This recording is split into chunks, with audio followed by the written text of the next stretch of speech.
5واں پارہ ہے سورہ نساء اور آیت نمبر 43. سورہ نساء آیت نمبر 43. کل اس کی کچھ گزارشات اس آیت کے متعلق عرض کر دی تھی، بقیہ اس کا حصہ آج انشاءاللہ. اعوذ باللہ من الشیطان الرجیم، بسم اللہ الرحمن الرحیم. یا ایہا الذین آمنوا لا تقربوا الصلاة وأنتم سکارى حتى تعلموا ما تقولون ولا جنبا إلا عابري سبيل حتى تغتسلوا وإن كنتم مرضى أو على سفر أو جاء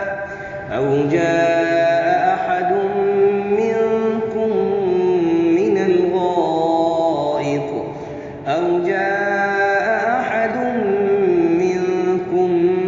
الغائط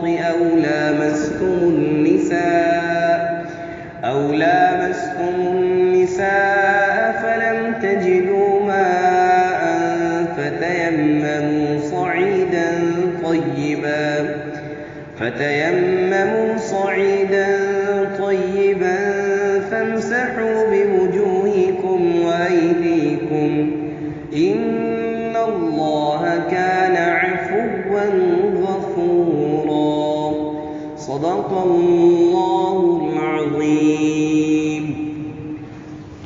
یا ایھا الذین آمنوا، اے وہ لوگوں جو ایمان لے آئے، یعنی اے ایمان والو، لا تقربوا الصلاۃ، نماز کے نزدیک مت جانا، وانتم سکارى، جس وقت تم نشے کی حالت میں ہو، حتی تعلموا، یہاں تک کہ جان لو، سمجھ لو، ما تقولون، جو تم کہتے ہو، ولا جنوبا، اور نہ اس وقت کہ تم حالت جنابت میں ہو، الا عابری سبیل، مگر راہ چلتے مسافر، یعنی سفر کی حالت میں ہو تم، حتی تغتسلوا، یہاں تک کہ تم غسل کر لو، وان کنتم مرضى، اگر تم مریض ہو، او علی سفر، یا سفر میں ہو، او جاء احد منکم من الغائط، یا کوئی شخص تم میں سے جائے ضرورت سے، یعنی قضاء حاجت سے، بیت الخلاء سے، او لامستم النساء، یا تم نے چھو لیا عورتوں کو، یعنی صحبت کر لی عورتوں سے، فلم تجدوا ماء، پھر تم کو نہ ملا پانی، فتیمموا صعیدا طیبا، تو پھر تم قصد کر لو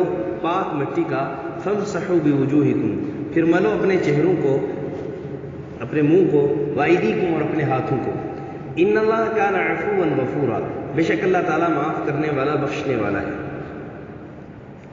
اس آیت کے متعلق کچھ گزارشات کل عرض کر دی تھی کہ اس کا شان نزول کیا ہے، اور یہ جو آیت کس موقع پر اتری، پہلا حصہ اس کا، اور دوسرا حصہ جو تیمم کی رخصت ملی ہے. آج کے سبق میں انشاءاللہ ہم اس کے متعلق مسائل پڑھیں گے.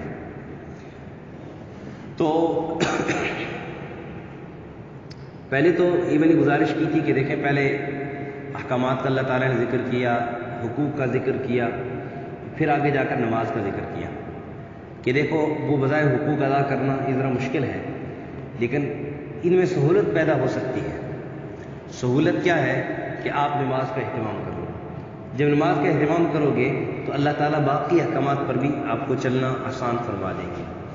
گویا انسان نماز جو پڑھتا ہے اس میں یہ خیال رکھے کہ میری ساری زندگی جو باہر کی زندگی ہے وہ نماز کی زندگی والی بن جائے، کہ جس طرح میں نماز پڑھتے وقت اپنا مرضی سے کوئی کام نہیں کر سکتا، اپنی مرضی سے کوئی کام نہیں کر سکتا. دیکھو سجدے میں اللہ کے آدمی سب سے زیادہ قریب ہوتا ہے، سب سے زیادہ، اور عجز کا جو انتہا ہے وہ سجدہ ہے. اپنے آپ کو عاجز محسوس کرنا اور اپنے آپ کو عاجز ثابت کرنا، اس کی انتہا کیا ہے؟ سجدہ ہے. تو عقل تو یہ کہتی ہے کہ سب سے پہلے پھر سجدے سے ابتدا ہونی چاہیے. جس طرح کے جو لوگ عقل پر چلتے ہیں، اللہ کی مان کر نہیں چلتے، تو وہ کیا کرتے ہیں؟ جب کسی اپنے بڑے کے سامنے پیش ہوتے ہیں تو سب سے پہلے کیا کرتے ہیں؟ سجدہ کرتے ہیں. کیوں؟ وہ عقل پہ چلتے ہیں. لیکن مسلمان عقل پہ نہیں چلتا، مسلمان نقل پہ چلتا ہے. کیا کرتا ہے؟ نقل پہ. لیکن نقل پہ امتحانوں میں نہیں، جو دنیاوی طور پہ امتحان ہو رہے ہیں، ان امتحانوں میں نقل نہیں، اعمال میں، دین میں، زندگی گزارنے، اس پہ نقل، اپنی مرضی نہیں۔ میں نماز پڑھوں ایسے جیسے میری مرضی نہیں، ایسے جیسے میرے پیارے حبیب صلی اللہ علیہ وسلم نے پڑھ کے بتلائی، صحابہ نے اس کو سیکھا ہے، ہم تک پہنچایا ہے۔ تو میں عرض کر رہا تھا کہ باقی احکامات کو ماننا بھی نماز کی پابندی سے آسان ہے۔ اور آپ دیکھیں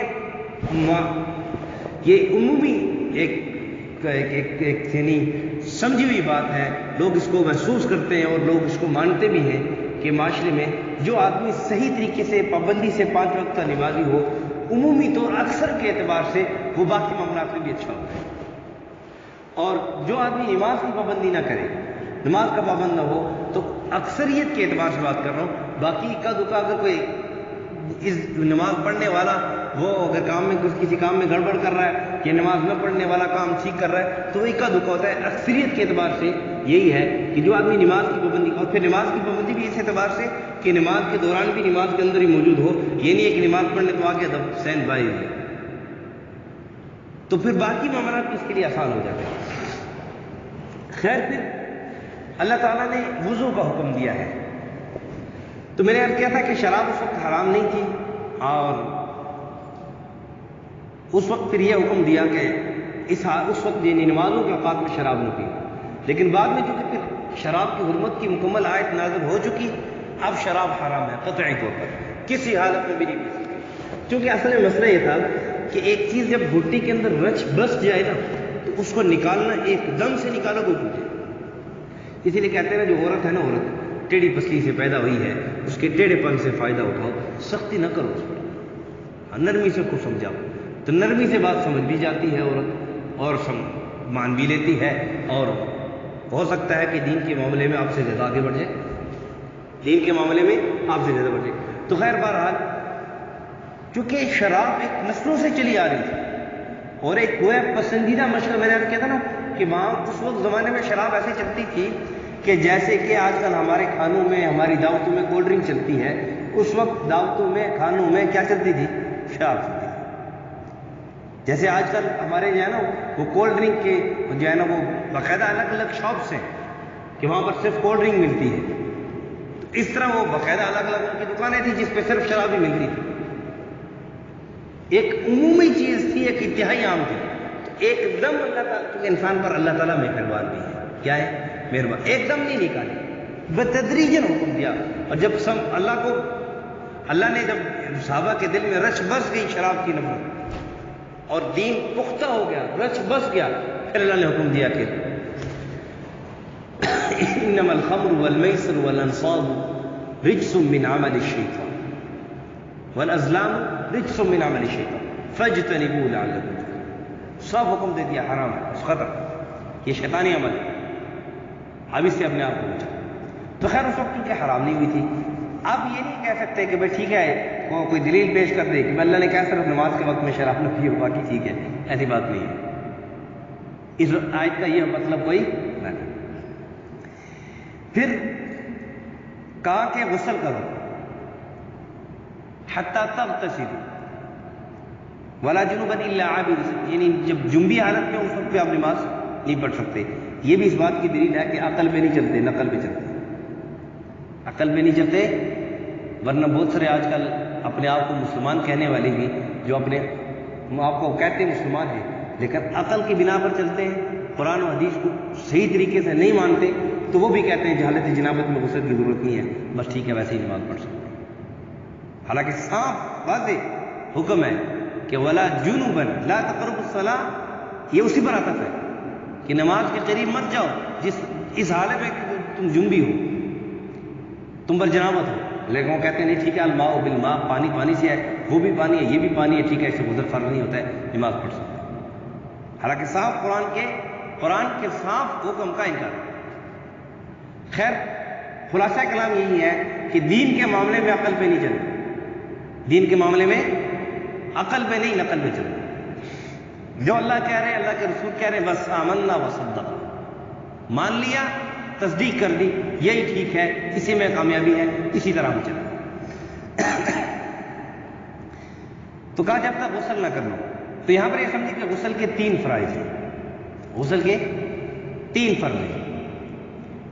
سب سے پہلا فرض کیا ہے کہ کلی کرنا، پھر اگر روزہ نہ ہو تو غرارے کرنا، اچھی طرح کلی کرنا جس کو کہتے ہیں۔ پھر دوسرا کیا ہے، ناک میں پانی ڈالنا، اس میں بھی اگر روزہ نہیں ہے تو ٹھیک طریقے سے اچھے طریقے سے ناک میں پانی ڈالنا۔ اور تیسرا فرض یہ ہے کہ پورے جسم پر پانی بہانا، پورے جسم پر۔ اس میں عورتوں کے لیے یہ ہے کہ اگر عورتوں نے ناخن پالش وغیرہ لگائی ہے یا کوئی ایسی چیز لگائی ہوئی ہے جو جسم پر جسم کے کسی بھی حصے پر ایسی چیز لگائی ہوئی ہے جس کی الگ سے اپنی جلد ہے، جس کی الگ سے اپنی جلد ہے، میں سنی گلاس لگا ہوا ہے تو یہ سنی گلاس کی اپنی الگ سے، تو یہ سنی گلاس کی ویسے مثال دے رہا ہوں، اس کے اور بہت سی صورتیں ہو سکتی ہیں۔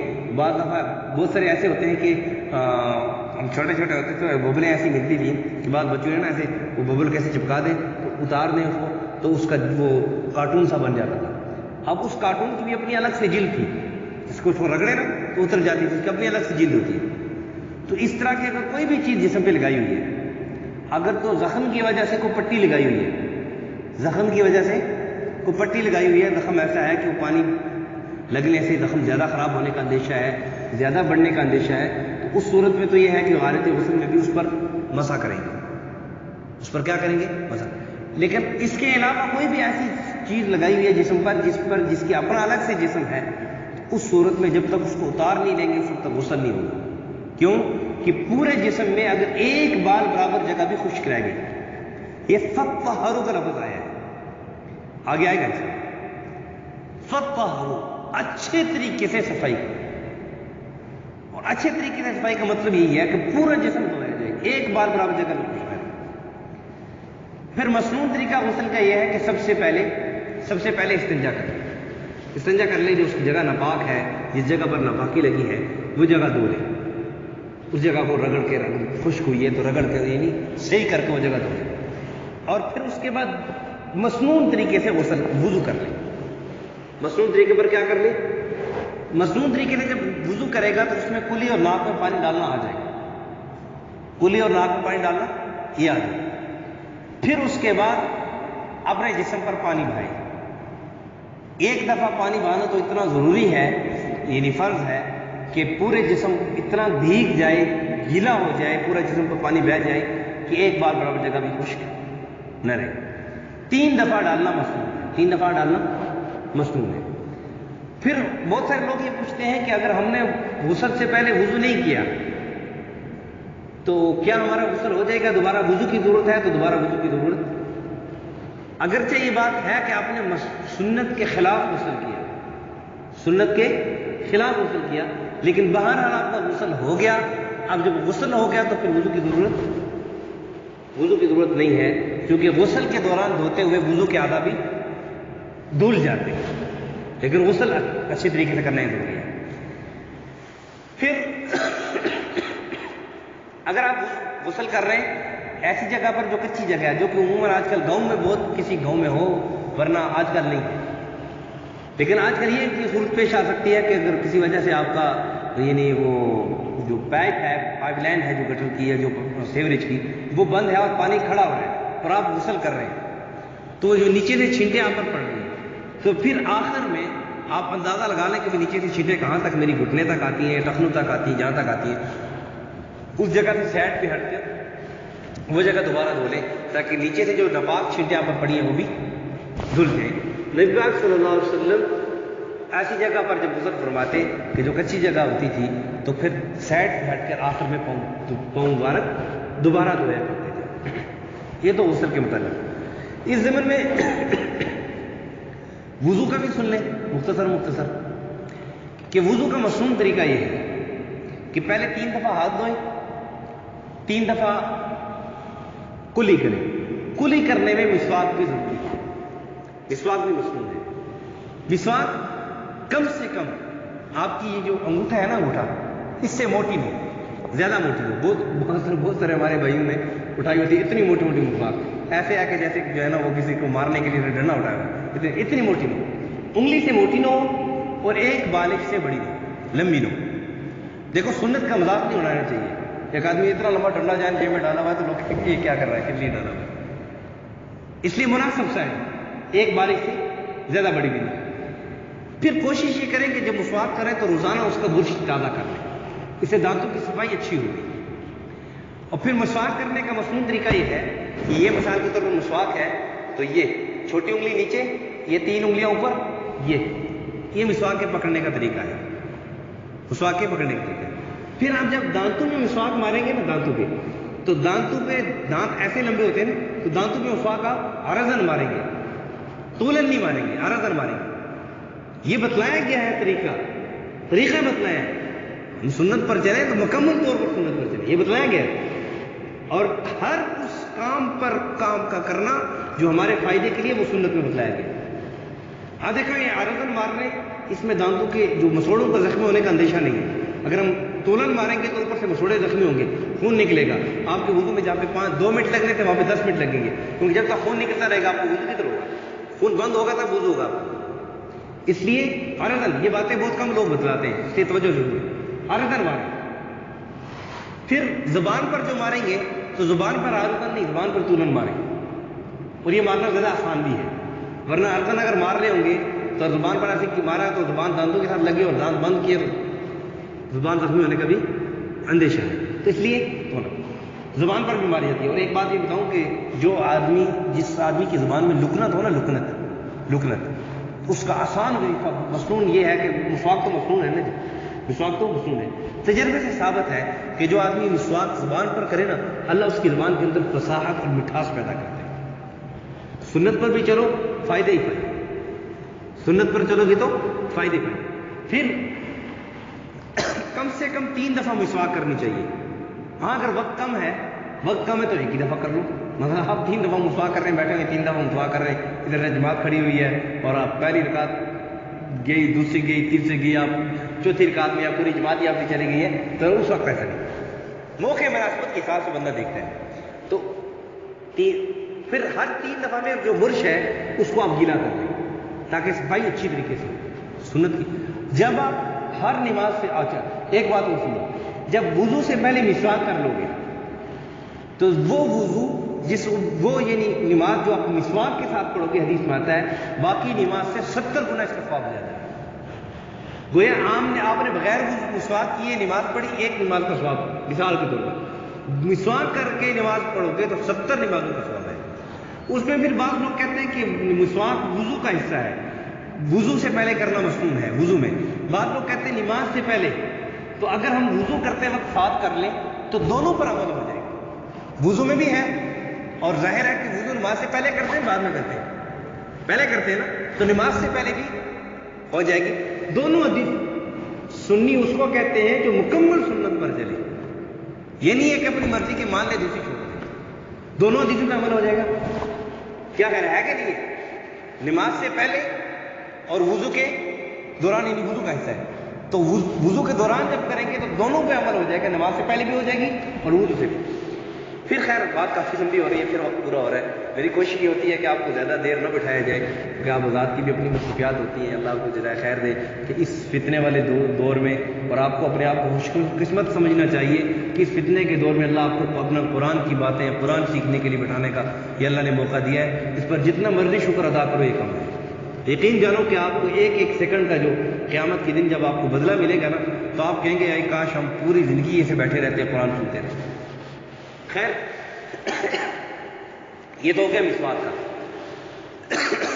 پھر نبی پاک صلی اللہ علیہ وسلم ہر نماز کے ساتھ مسواک فرمایا کرتے تھے. دن میں 5 دفعہ کہ آپ مسواک کرو گے نماز سے صرف 5 دفعہ ہی، تو آپ یقین جانو کہ آپ کی منہ کی بدبو، دانتوں کی بیماریاں یہ انشاءاللہ آپ کے قریب بھی نہیں جائیں گی. پھر کھانے سے پہلے بھی مسواک کی بات کری تو پوری بات کر دوں. کھانے سے پہلے بھی مسواک کرنا مصنون ہے، کھانے کے بعد بھی مصنون ہے، ہاتھ دھونا بھی مصنون ہے مسواک. اور پھر سونے سے پہلے پھر سو کے اٹھتے ہی پاک صلی اللہ علیہ وسلم تکیے کے نیچے مسواک رکھا کرتے تھے. اٹھ کے پہلا عمل مسواک. ہم لوگ پہلے کلی کرتے ہیں پھر مسواک کرتے ہیں، پہلے مسواک کرتے ہیں، مصنون یہ ہے. خیر اس کے بعد پھر 3 دفعہ ناک میں پانی ڈالنا. ناک میں پانی ڈال کر بائیں ہاتھ کی چھوٹی انگلی، چھنگلیاں اس کو کہتے ہیں، کتابوں میں اس کا نام چھنگلیاں لکھا ہوا ہے. آپ کہیں کتاب پڑھیں تو آپ کہیں قاری صاحب نے تو مولوی فطیم صاحب نے تو چھوٹی انگلی کہا تھا، یہاں پہ چھنگلیاں لکھا ہوا، پتہ نہیں کیا چھنگلیاں کیا بلا چھوٹی انگلی. اسے ناک کی صفائی کریں، دائیں ہاتھ سے پانی ڈالیں، دائیں ہاتھ سے پانی ڈالیں اور 3 دفعہ دھو لیا. پھر 3 دفعہ پورا منہ دھوئیں. منہ دھونے میں یہ جہاں سے آپ کے بال شروع ہوتے ہیں نا، یہ تھوڑے کے نیچے تھا، یہاں سے یہ جو آگا نا، یہ جو نرم حصہ کان، یہ شامل ہے. یہ ایک کان کی لو دوسرے کان کی لو تک، یہ پورا حصہ شامل ہے. یہ اس کو کہتے ہیں منہ کا حصہ. اب یہ پورا دھونا ایسے کہ ایک بال برابر جگہ بھی خشک نہ رہے، یہ فرض ہے. نیند ہو کے وضو نہیں ہوگا، وضو نہیں ہوگا نماز نہیں ہوگی. جان بوجھ کر اگر آپ نے بے وضو نماز پڑھی تو ایمان سے نہیں گئی، ایمان سے بھی. آپ کو پتا تھا کہ میرے وضو نہیں ہے اور نماز کی نیت کر لی اور نماز پڑھی، ایمان سے گئی، ختم، قصہ ختم. پورا منہ دھو 3 دفعہ. اس کے لیے یہ ہے کہ ایک بات مسواک میں رہ گئی کہ مسواک کرتے وقت اب یہ نہیں کہ برش دھو لیا آپ مسواک کر رہے ہیں ٹوٹی کھلی چھوڑی ہوئی ہے. اسراف بھی نہیں کرنا پانی کے استعمال کرنے میں اسراف بھی نہیں کرنا ہے، اسراف سے بھی بچنا ہے. جہاں کی بے شک دریا کے حدیث میں آتا ہے دریا کے کنارے بھی بیٹھتے ہو تو ضرور سے زائد پانی استعمال کرنا جائز نہیں. دریا کے کنارے بھی، وہاں بھی آپ جتنا مرضی پانی استعمال کرو سارا دریا میں جا رہا ہے، کمی تھوڑی آ رہی. لیکن میں نے عرض کیا تھا کہ شریعت اکثریت کے اعتبار سے عوام کے فائدے اور نقصان کو دیکھتی ہے، اس کے مطابق اللہ نے حکم نازل کیا. کیونکہ سارے اکثریت کے اعتبار سے سارے دریا پر تھوڑی غسل کرتے ہیں، یہ وضو دریا کے کنارے تھوڑی کرتے ہیں، چوٹیوں میں بھی کرنا ہوتا ہے. تو اس لیے یہ ضرور خیال رکھیں کہ ایک تو استعمال جب کر رہے ہیں، ہاتھ دھو رہے ہیں، منہ دھو رہے ہیں، پاؤں دھو رہے ہیں، مسا کر رہے ہیں، بازو دھو رہے ہیں، تو اس میں احتیاط یہ کریں کہ پانی اتنا کھولیں کہ جس سے دوسرے جو ساتھی ہے آپ کے ساتھ دوسرا بیٹھنے والا وضو کر رہا ہے اس پہ بھی چھینٹے نہ پڑیں، اور آپ کے یہ نہیں زیادہ پانی تیز بھی نہ ہو کہ آپ کے اپنے پورے کپڑے بھی گیلے ہو جائیں. پھر جب چھینٹا مارے نا منہ پر تو بہت سارے لوگ منہ اپنا ہوتا ہے لیکن زور زور سے تھپڑ مار رہے ہوتے ہیں، پانی بھر کے تھپڑ مار رہے ہوتے ہیں، پتہ نہیں کیا ہو گیا ہے. تو اس لیے چھینٹا بھی آرام سے مارنا چاہیے. یہ نہیں کہ آپ زور زور سے تھپڑ مار رہے ہیں جیسے تو اپنا نقصان تو کر ہی رہے ہیں، پتہ نہیں درد بھی نہیں ہوتی ان کو، اتنے زور زور سے مارے تھے دور دور تک پانی چھڑک کے جا رہا ہوں. ایسے بھی آرام سے، ٹھیک ہے. 3 دفعہ منہ دھو لیا. پھر اس کے بعد 3 دفعہ دایاں بازو یہاں تک کونی سمیت یہ 3 دفعہ. پھر 3 دفعہ بایاں بازو. پھر 1 دفعہ سر کا مسا، 1 دفعہ پورے سر کا مسا. اس کے لیے ہے کہ بہت سے لوگ یہ ہے کہ یہ ایسے یہ لے آئے اور یہ جو ہے نا یہ کان کے پیچھے یہ والی انگلی جو ہے نا اسے یہ کان کے اندر کی صفائی، یہ مصنون طریقہ بتلا رہا ہے. اور یہ جو انگوٹھا ہے اسے کان کے پیچھے مسا کرنا، یہ مسا ہے. پھر جس کی داڑھی ہے یاد رکھنا، ناراض نہ ہونا، داڑھی وہ ہے جو ایک بارش میں یہ 1 مٹھی پوری ہو، یہ مضبوط داڑھی ہے. اس سے کم داڑھی والے حکم میں نہیں آتی ہے، اس سے کم ناراض نہیں ہونا ہے، میں معذرت کے ساتھ بات ہے. تو جس کی داڑھی ہے وہ خلال ایسے خلال یہ ٹھیک ہے. اور اس کے ساتھ ساتھ یہ بات یاد رکھیں کہ جس کی داڑھی اتنی گہری ہے کہ اندر سے چمڑی نظر نہیں آ رہی، اندر سے چمڑی، تو وہ پھر منہ دھو لیں. سارے بالوں کو گیلا کرنا اس کے لیے ضروری نہیں ہے کہ نہیں کہ بیٹھ کے سارے بالوں کو گیلا کر رہا ہے. ہاں اگر داڑھی اس سے کم ہے کہ اندر سے جلد نظر آتی ہے تو پھر پورا دھونا اس کے لیے لازمی ہے. لیکن جس کی داڑھی اتنی گہری ہے کہ جس سے اندر جلد نظر نہیں آتی ہے تو پھر اس میں یہ ہے کہ نبی پاک صلی اللہ علیہ وسلم وضو فرماتے ہوئے ایسے چلو بھر کے ایسے دھویا کرتے تھے. یہ مصنون طریقہ بتلا ایسے دھویا کرتے اس میں پھر سر کا مسا کر لیا.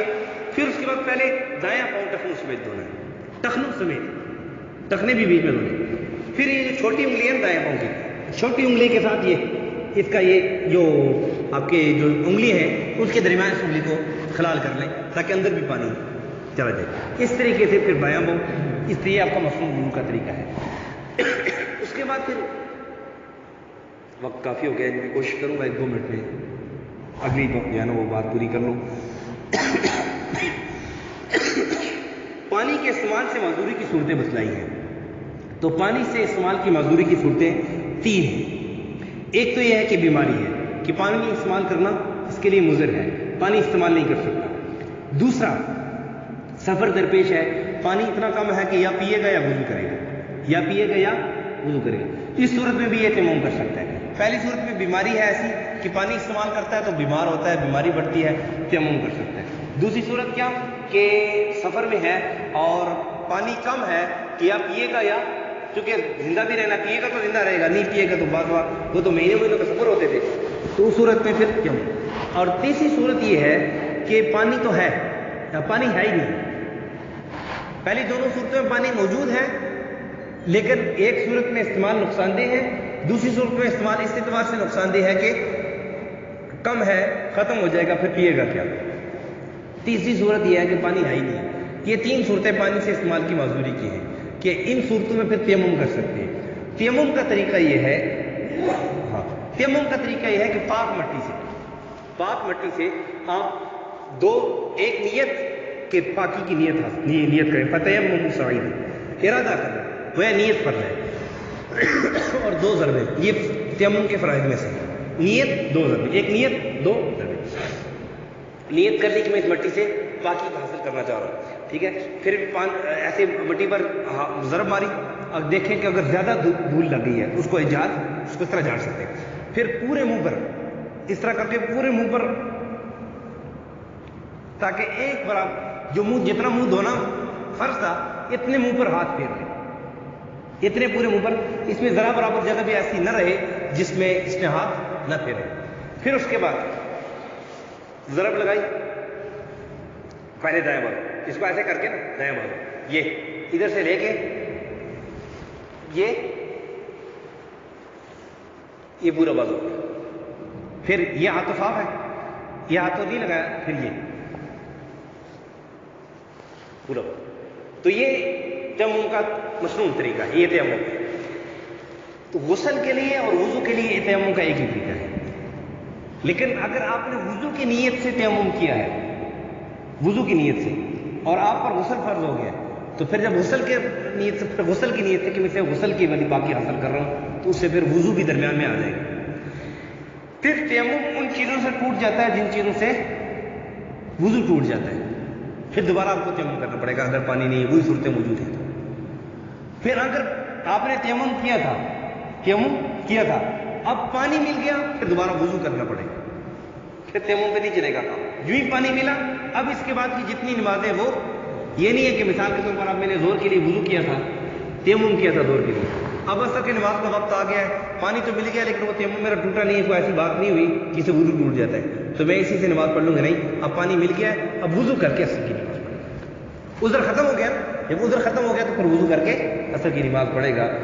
یہ چند گزارشات میرے ذہن میں تھیں جو مختلف کتابوں میں مختلف تفاسیر میں لکھی ہیں احادیث کی روشنی میں۔ اللہ ہم سب کو سمجھ عمل کی توفیق عطا فرمائے۔ ترجمہ اس کا ہو چکا ہے، بھی کافی ہو گیا ہے۔ الحمدللہ رب العالمین والعاقبۃ للمتقین والصلاۃ والسلام علی اشرف الانبیاء والمرسلین وعلی الملائکۃ المقربین وعلی عباد اللہ الصالحین۔ یا رب لک الحمد کما ينبغی لجلال وجهک وعظیم سلطانک۔ اللهم احفظنا من كل بلاء الدنيا وعذاب الآخرة۔ اللهم إنا نجعلك في نحورهم ونعوذ بك من شرورهم۔ وصلى الله على النبي الكريم محمد وعلى آله وأصحابه۔ جزاك الله۔